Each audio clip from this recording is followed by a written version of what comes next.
selwa abantu bathume ngathi nje ababona ukuthi kahle selwa bathume bawuza umsindo ukhala ngamakhelwane bathume ngathi abawuzwa nje uzokhumbula futhi simanzini ba Friday uzokhumbula lokho lapho benifanele khona ngibangela usuyagijima uthi uzokulafa ngathi uzokunakelela abena ngakunakeleli asibe ngakuye siyoqothwa ubani kunalesibe silwa nawe nasekhaya nje silwa nawe nje bona bohlala nabo khona la endlini benza ngathi abasizwa usempini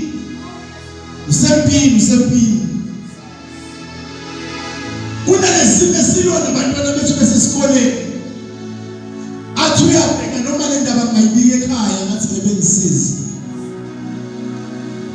noma ngayibikela abangani bami ngathi ngebengisiza indaba ithi uma simi ngakuye siyoqothwa ngoba sonke sempini imane nempi ayifani enye yayo kucabanga ukuthi uzoqoba last year ayiqobanga enye yayo kucathi uzoqoba ngoJanuary kanqobi enye yayo kungayitshela ukuthi uJune noma uMay uzofika but bafikile noma ifikile inyanga zadlule but sempini awazi konke nawe uqothwa ubani awazi usucela ukuthi abakuthandaze sawusafuni ngoba lempi awuyazi izoqothwa ubani masimi ngakuye suka nomekeni wakhe suka inhliziyo nje suka emini wakhe akume eceleni kwaJesu nazo zonke izimpi obhekene nazo yima nje eceleni kwaJesu uze Jesu semile mama namhlanje ngifuna nethi ukuzonga nami kuwe kukhona ngifuna nethi ukuzonga kuwe noma salwana noma ngasashongo lutho nethi Jesu ngizonga la eceleni kwakho ngizonga wena basawehlulwe lutho usuyamtshela ke manje asibele eceleni kwakho wena basawehlulwe lutho wena bathanika igama elingaphezulu lakho wena bathi unikela ngesikwa sokuphila malanga onke bathi izifo egameni lakho ijwani na ziyaphiliswa yingakho ngizonga la iphuzu wakho sembele lezinto zenzayo sembele ini na lezinto ozenzayo isiBhayibheli laba bakholwayo baphiwa ini na amandla amasha sembele khona lokho ke uzothola amandla amasha because uma simi kuye akekho ukunqoba asikho isibesijani na isiyoqoba uma simi ngakuye siyoqothwa ngubani na cheka la usushayele khona ukuthi ubume ngaJesu cheka ukuthi ubume ngaJesu ubume ngaJesu uzozonke lezimpi ubume ngaJesu ngoba thina sithi blood is thicker than water uma nalo wakini noma ngafanele ube nayo uthi lo wakithi wakamcina ngengimlahle amakhwanata amahle singamane sife ndawonye nife vele ndawonye uma simi ngakuye siyoqothwa ubani khetha uma ngaJesu khetha uma ngabani na mana ngathi mina la kufika khona mhlawumbe singashayisana noma singaboni neso linye ngalinye khetha ubani khetha uJesu namhlanje asibe ngaJesu asibe ngabani asibe ngaJesu baba asibe ngaJesu bosisa asibe ngaJesu baba asibe ngaJesu manje ngaJesu une ukhetha uma kuphi ngaJesu bese uyabona ukuthi impilo ezinqotho yini ahlale phansi shayeleni izandla sonke shayeleni kunkulu zakho abe muhle abe nomusa ashayele baba bethi ashayele abogogo izandla ashayele abomkhulu izandla ashayele abantu abasha izandla ashayele abobaba izandla ashayele abosisi izandla ashayele wonke umuntu izandla In the name of Jesus. Siyabonga. Nkulunkulu abe muhle. Angizubuza ukuthi besikhohliswe yini within a service. Nkulunkulu abe muhle. uNkulunkulu womusa, thanda uNkulunkulu womusa. uNkulunkulu womusa. Asicaphune namavesi ambalwa. Sibona ukuthi namhlanje lomusa wakho ngehlephuleni. Amakho 147 verse 3. Amakho 147 verse 3. Leli sijwayele kakhulu la kuhlutshelwe khona okanye nyembezi khona.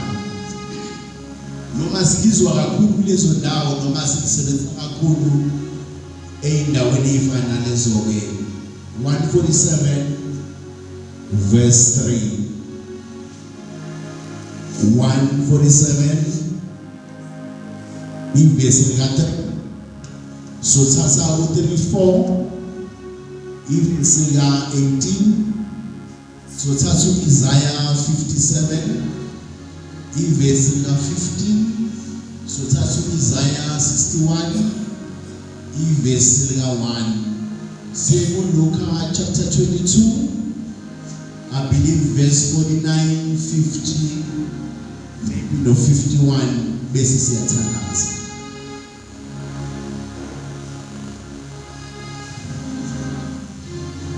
Amakho 47 verse 3. Labaneti lephukile uyabaphilisa. Abophe emanxeba abo.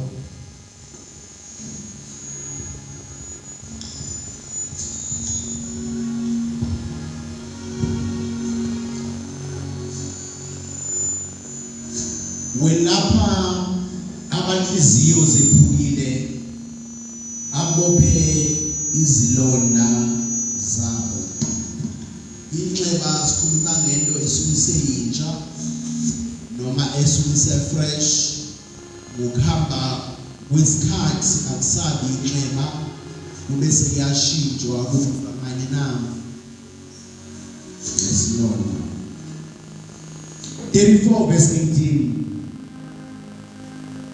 Welapha abanhliziyo enjani na ephukile, yena unjani uyabelapha.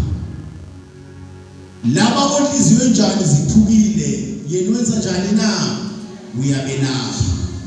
Kombe yini ephula inhliziyo yomuntu okanye yini engaphula inhliziyo yomuntu? Yini engaphula inhliziyo yomuntu? Ubuhlungu ngaba yimfuthene okanye ubuhlungu ngaba yini ke? Ngaba ukufa, ngaba yimfuthi ubuhlungu.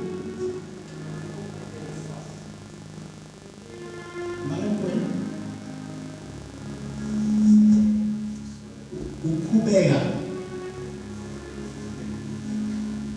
Okay, uthi nomuntu ukufa uthi nomuntu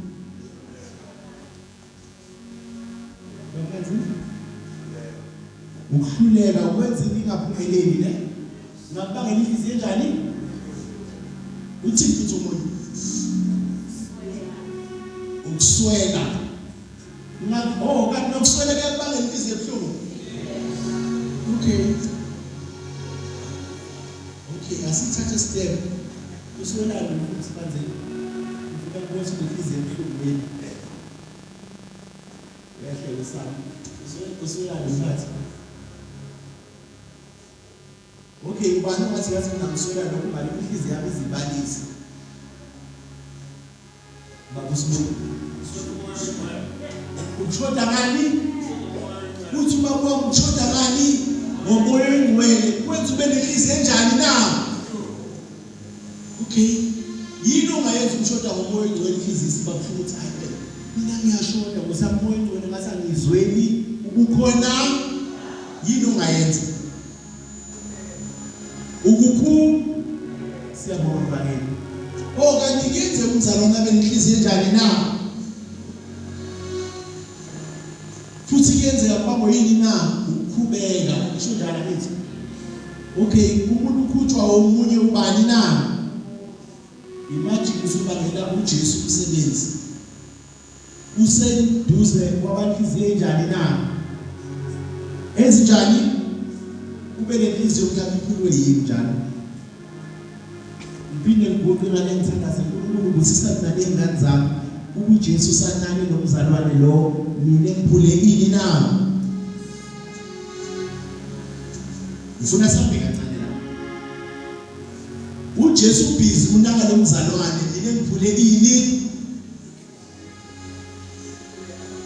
mina ngibanga inyembezi lo mzalwane uthi yena useduze kwenhliziyo zabe njani na ubani oyimbangela kanti sawubani abayimbangela usilethe uJesu ezelo sikhulume ngokufa sakhuluma izinto enjani na qaphela ungayibini inhliziyo yomuntu ngoku-invite uJesu usenze njani na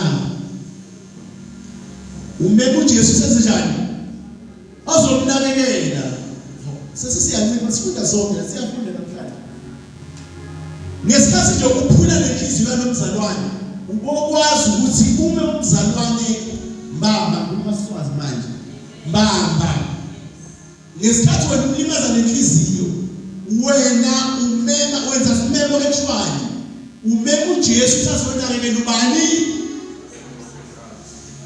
ngokuthi yena useduze nabanjani nabanhliziyo ezibuhlungu ngesikhathi wena uphukuluza wena umema ubani uzwe Jesu awugijimile kakhoza inhliziyo zakho injani na seyidabukile edidatshulwa yini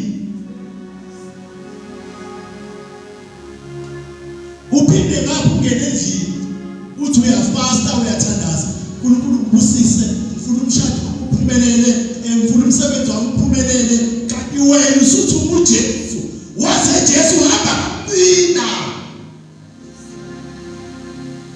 wena usuthi uthakala ngisho namhlanje sonke kula lesijwayele noma enzwala kaningi uma kulahle umphefumulo qaphela baphatha kanjani abanye abantu qaphela baphatha kanjani uthi useduze nohliziyo enjani na eyidabu useduze yini izathu senhliziyo kaloya naloya usidabuka ungabi yimi ungabi uwe ngiyakufisela 34 verse 18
uyabasindisa abangamonjani na abanye bakuzondela nje ukuthi baphula lomoya babona namhlanje ususindile babona namhlanje usujabulile babona namhlanje unesmile kube bazi ngathi ukuthi baphula umoya sebazondela lokho nje ukuthi leva ababhizi behlaba ngalo ngasazi akazweni kanti yena uyabasindisa abakhulu. Nawe ngiyakufisela ukuthi uphole kuleva esenyameni yakho, ungasabuki ukuthi mhlawumbe uhlatshwe yini elihlabo kuphi. Ngiyakufisela ukuthi uphole abe seduze kwakho.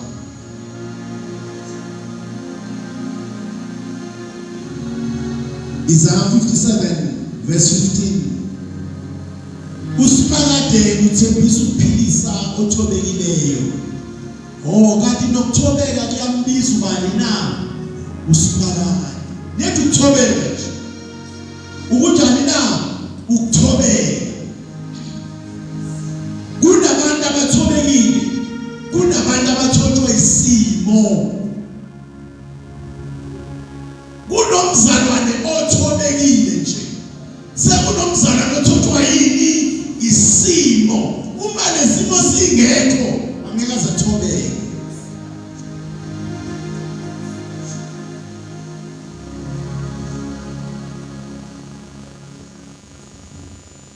Emva kokusolwa ka-Israyeli nokona nokhonza iThixo nakho konke, kwababiza ukuthi bethobeke ukuze usimakade abalamulele.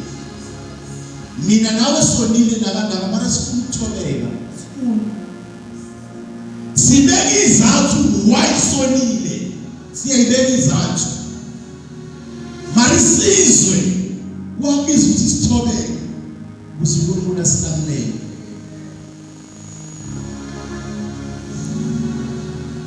Verse 15.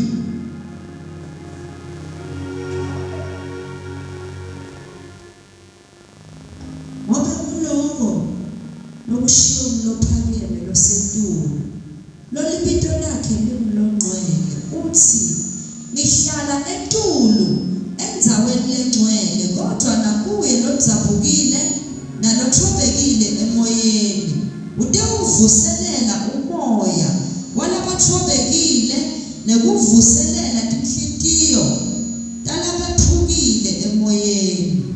Sifundelelo A no B. I think A no B. Oh, I think ikusile namba le. Ngihlala etulu endzaweni lengcwele. Okay. Kodwa nakuye lodzabukile nalothobekile emoyeni utewuvuselela umoya walabathobekile. Uhlala kuphi na? Phezulu. Bese thi nakubo. Kusho ukuthi usehleli phezulu. Aphinda khona ukuhlala kunjani na? Nakubo abanjani na? Abadabukile. Oh, kanti uJesu uyahlala. Kanti umoya ongcwele uyahlala empilweni enjani na? Edabukile. Uyahlala empilweni enjani na? Esebusizini noma empilweni enjani engenanjabulo. Sifunde isiqephu.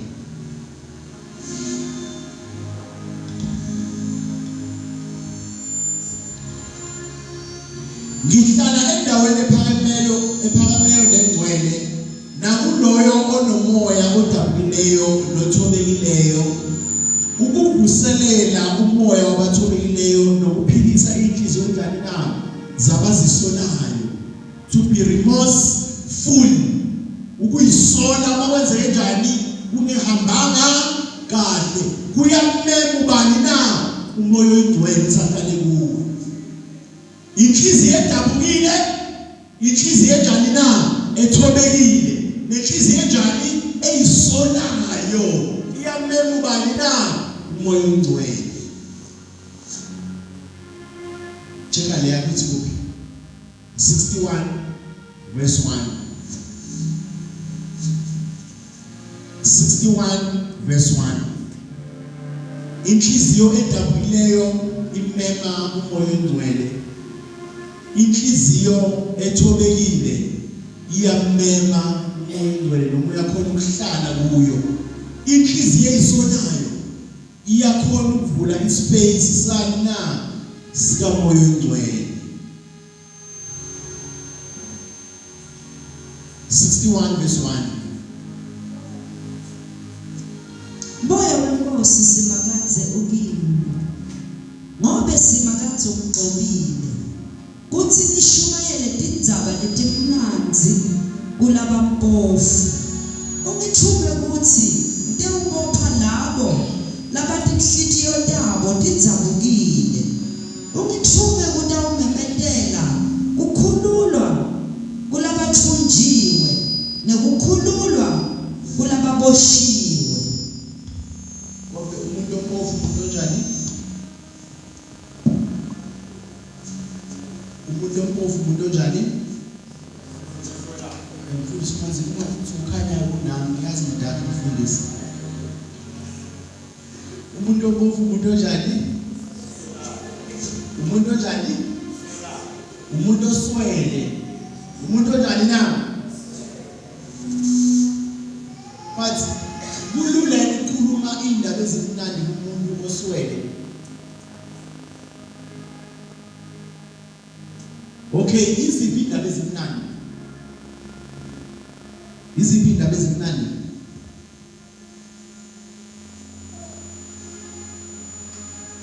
Iziphi indaba ezimnandi? What are good news?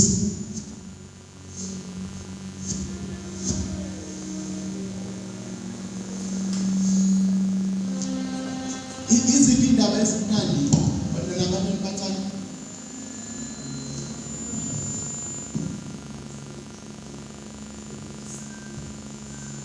What are good news? Iziphi indaba ezimnandi? Indaba zombuso wani na? Indaba zombuso. Okay, kulula ukukhuluma indaba ezimnandi kumuntu ompofu. Kulula ukukhuluma indaba ezimnandi kumuntu onjani na? Akwenzeki ukuthi umuntu oswela abone ngathi uNkulunkulu akekho. Akaboni ukuthi ngathi uNkulunkulu yena akamthandi kahle. Ngathi uNkulunkulu yena umdubile. Ngathi uNkulunkulu yena umlahlile. Ngathi uNkulunkulu yena umflathele. Ubala zonke lezi zinto umuntu oswele. Bathi ivangeli yilo lokuhambisa ini na? Izindaba enjani na? Ezimnandi. Kubantu abanjani? Kubo mfundisi abasabanakekile kukhona lapho. Mvangeli bona laba abafisa ukunikela bengekayi mali ukunikela bayifuna indaba ezimnandi. Bayifuna indaba ezimnandi. Lo bona laba abafuna bezokhonza bari icathu abanazo okuvala umzimba abanakho bayidinga indaba ezimnandi na.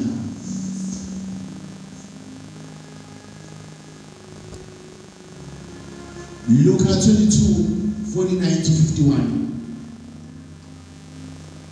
Jesu onomusa. Bafundzi labebana Jesu babona lokutakwendeka base bathi Nkosi sigadle yini ngaletikemba tethu. Lomunye wabo wagadla sigcili sempristi lomkhulu wasihumbula indlebe yangasekudla. Kodwa Jesu waphendula wathi manini sekwanele. Wathinta nendlebe yaleyo ndvodza wayiphilisa. Sebebonile abebeno Jesu wakuzokwenzeka bathi Nkosi sigade yini ngenkemba. Omunye othile kubo wagalela inceku yompristi omkhulu wayinquma indlebe yangokwesunene yakwesokunene 51. Kepha uJesu waphendula wathi yekani sekwanele, wayithinta indlebe yayo wayelapha. Lapho abafundi bebeno Jesu besibona isimo ebesenzeka phambi kobuso babo. Lithi iBhayibheli 14:49 sebebonile unjani na okuzokwenzeka. Bakuthatha bakubeka kubo ukuthi balungise isimo mvangeli. asiwayeke namaBhayibheli seku-right. Sebebonile ukuzokwenzeka kuphi na enkosini yabo, bayithatha lento bayenza yabe yabo simo. Sitheni uma siqala ukufunda, sitheni uma siqala ukufunda yini into ebanga inhliziyo yomuntu usibe inhliziyo enjalo edabukile. Sitheni ukuswela sabalokunye naye manje sisitholeke manje ukwenza iphutha, ukuyithola usephutheni, ukuyithola usesonweni kuyayenza inhliziyo idabuke. Uthe baba usibuyi ushodela noma ungayizweli ini na umoya oyingcwele usho njalo. Bayithatha abafundi le ndaba le ibhekene noJesu, babona ngathi bona funa bephume nani nesombululo, bathi sikayidabula ilikemba lithi iBhayibheli wasuka nomunye Nkosi yami uthi uza nesombululo, wadonsa inkemba wasinde. Zingakhi izinto esiyisola ngayo namhlanje sasithi siza nesombululo? Zingakhi izinto wawuthi uyasiza, wawuthumelana nesimo uyasiza, wayithola ususehlazweni, wayithola usuwenza into ongafanele uyenze. Uthi uJesu akusafanele ukuthi sikwenze kuphi na lokho okwenzayo.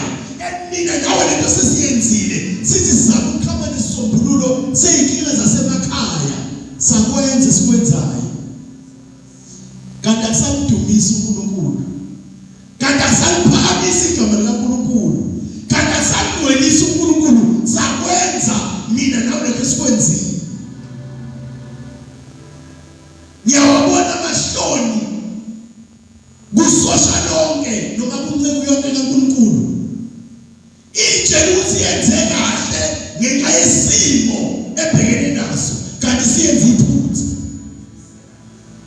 Ibinesho ukuthi njengoba ngihamba noJesu nginale nkemba, uma ngikhipha le nkemba ngisika noma ngigwaza noma ngibulala ngiyasiza, kanti siyenza iphutha. Zingakhi izinto mina nami nawe senzile, sithi siyasiza kanti siyithela ngehlazo, kanti siyibizela abantu, kanti siyibizela izinto esoyisola ngazo. Bangakhi namhlanje mina nawe esibakhuluma ngamaphutha abawenzile? Bangakhi mina nawe esibakhuluma ngamaphutha abawenzile? Asisho ukuthi iphutha likahle ngibangeni, bathi bangakhi abangasakhona ukuzokhonza ngoba sibakhumbuza amaphutha abawenzile.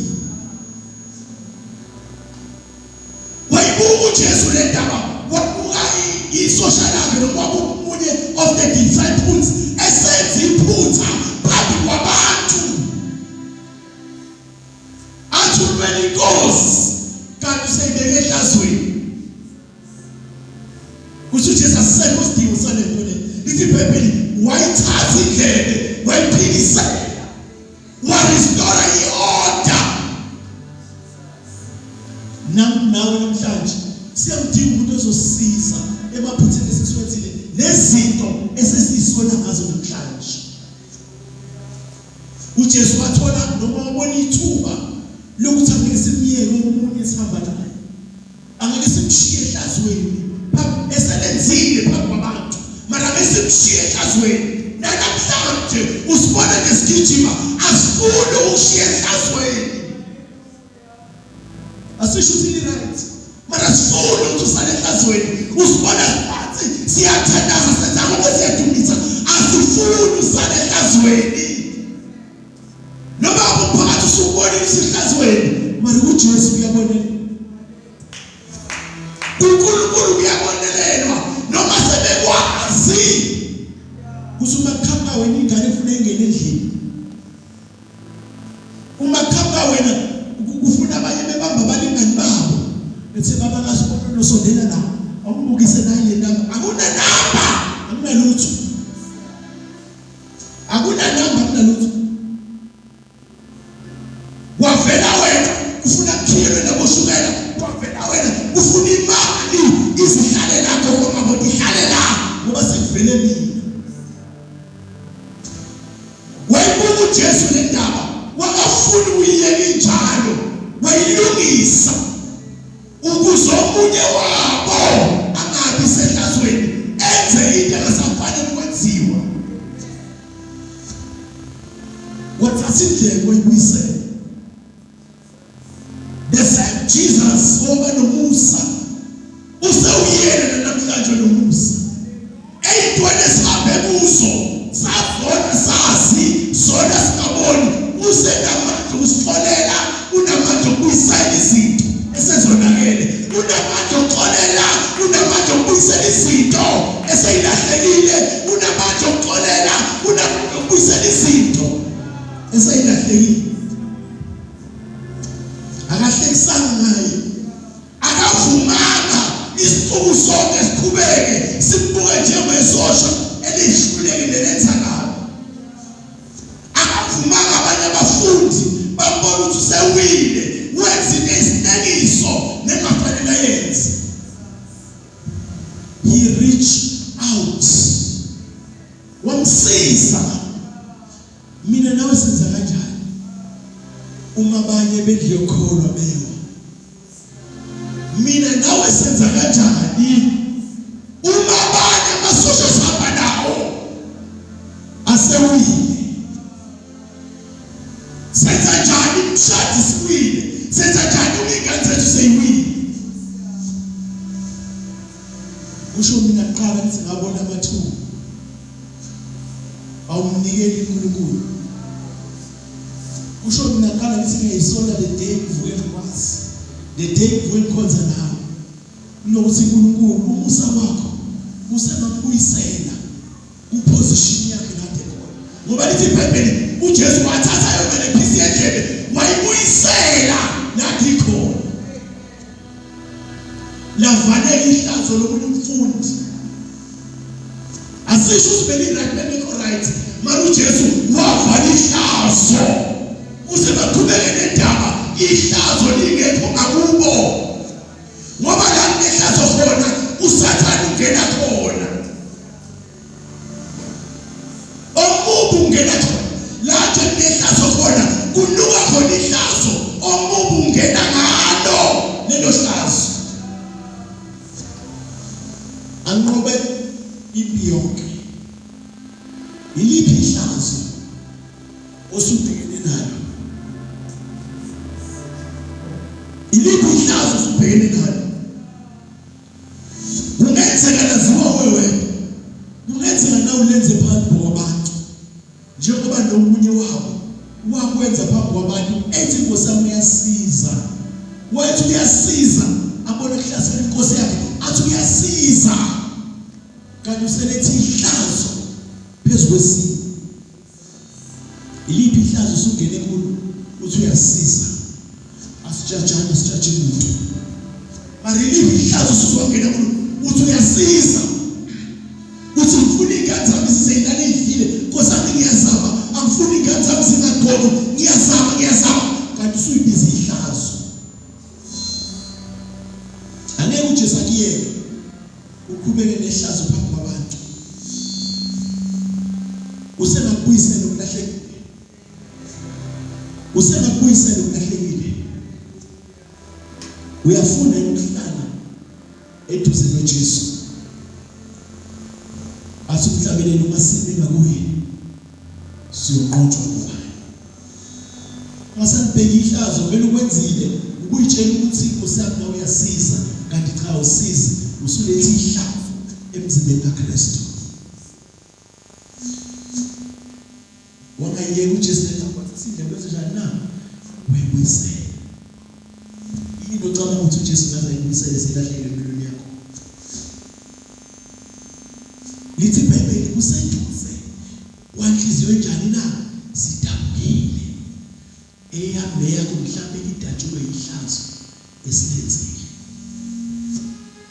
isinengiso esizenzile ihlazo lesiphathi kwayo ezibhlungu beqiniso uyalazi inhliziyo yabalisa ngoba iqiniso uyalazi.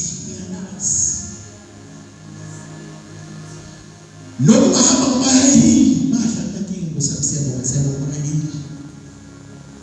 Noma ungafaka ijazi njengami ubopha uthayi right namhlanje ngeke ubopha uthayi. But lehlazo izwa ngaphakathi sengilivalele nangebhanji mari ngiyalizwa lehlazo ngiyalizwa. Ludabule lomphefumulo. Lithi iBhayibheli useduze nonhliziyo enjani na sidabule useduze. Uyakhanga kuye na. Nkosi sengenze isinengiso. Nkosi nami bengithi ngiyadumisa konakala. Bengithi ngiyashumayela. Siza konakala. Useduze noJesu lesigaba.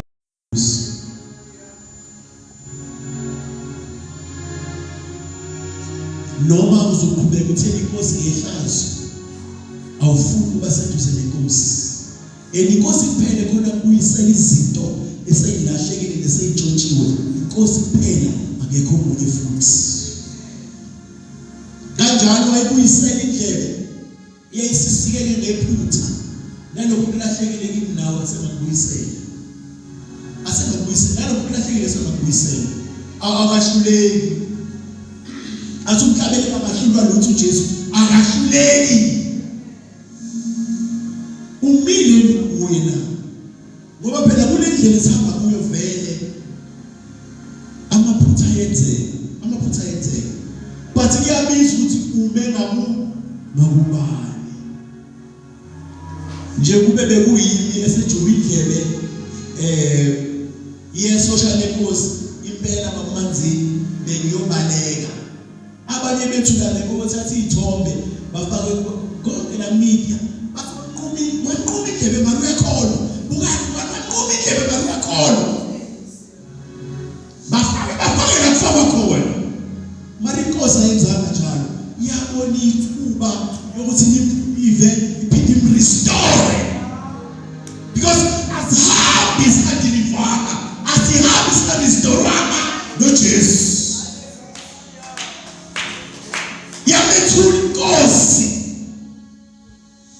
He was delivered. He had restored food. One nabo under restoration. When you fully selling, so setanaza. Ufuni kosi kuseleni. Yilo ukuthi uyasiza bonakala. Wazi kangcono kakhulu. Njengoba sikhuluma naNkulunkulu. Uthi nalokho ukuthi uyasiza konakala ngoba singabazalwana abanye bakhona ukulwela uNkulunkulu abazalwana abazi ukuthi uNkulunkulu wena nawe uthi ulwela uNkulunkulu konakala kufakeni kanti uNkulunkulu inkosi ethi yayilwela wawuthi nawe usabuza ukuyifakazela kanti ethi inkosi yayifakazela yona ayidinge ukufakaza bayithi wathi uyifakazela ufakaza kabi wona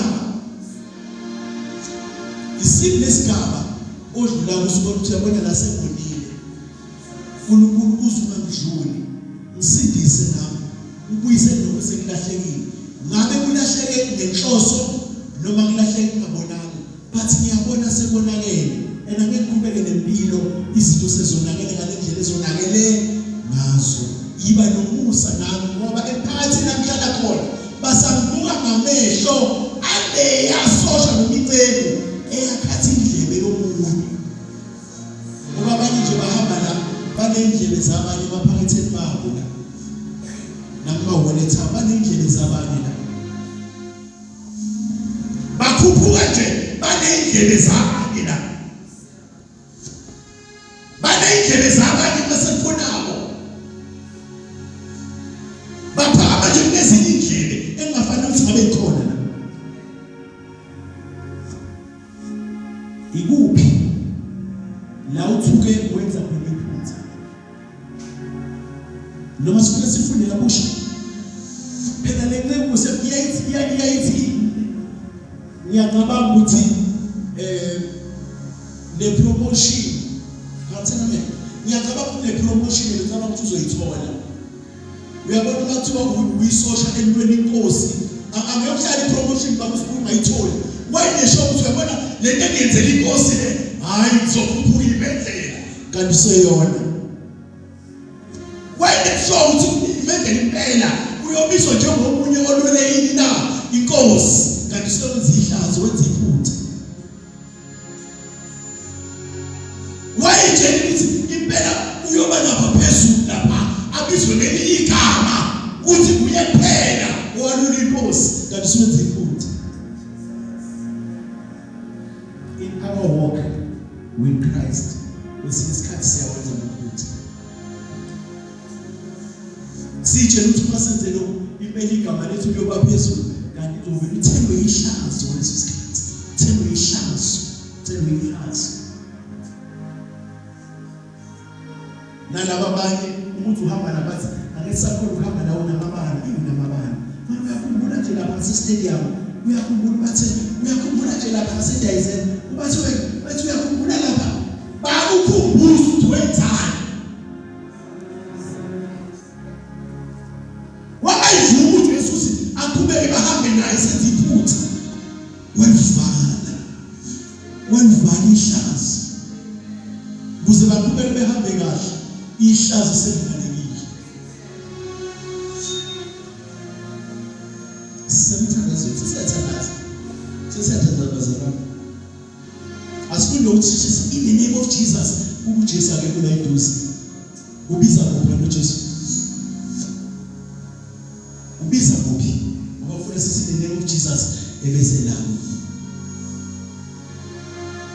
qoqa zonke lezinto zingacindezeli umuntu abanga ukuthi uNkulunkulu akayiboni zibike kuye Nkosi la ngithi ngiyasiza nalapha ngithi ngenza kahle nalapha namhlanje senziwana nephupho elibi phakathi kwabantu ngoba lento ngayenza bayibona unomusa uyaxolela unothando uyabuyisana uyathwalana uyanakekelana angeke asahlekise abanye abantu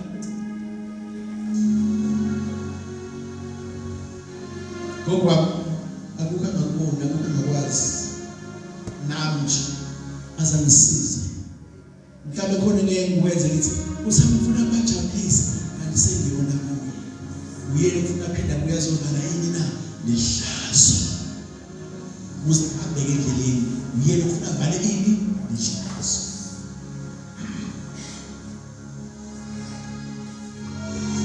khuluma ngoba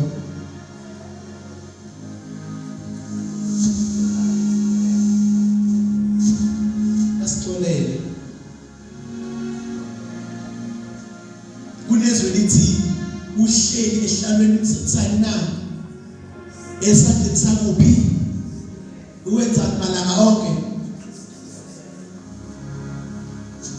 usasiphusela namanje usasiphusela sonke isikhathi uma sithuka sishayela senze ihlazo noma isenze sihlazo uyamthusa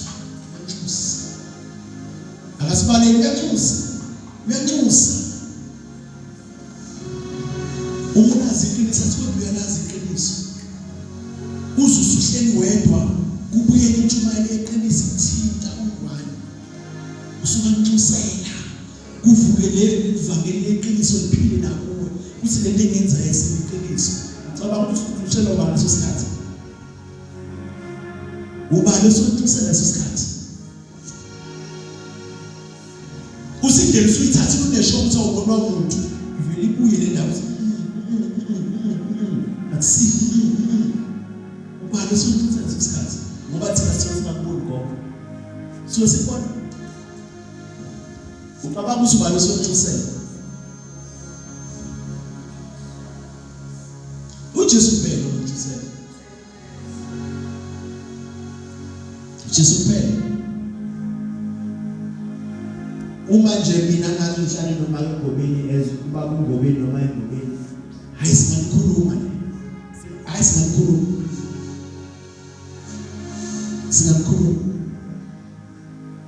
uJesu kuphela ngakini umuzi uJesu kuphela. uJesu kuphela. Jesu kuphela. Akekho omunye umfihlana akekho. Jesu kuphela. El Shaddai, El Shaddai, you are my King, you are my Lord, you are everything to me. El Shaddai. And some men start moving up like this. El Shaddai, El Shaddai, you are my King, you are my Lord, you are everything to me. El Shaddai. El Shaddai, El Shaddai, you are my King, you are my Lord, you are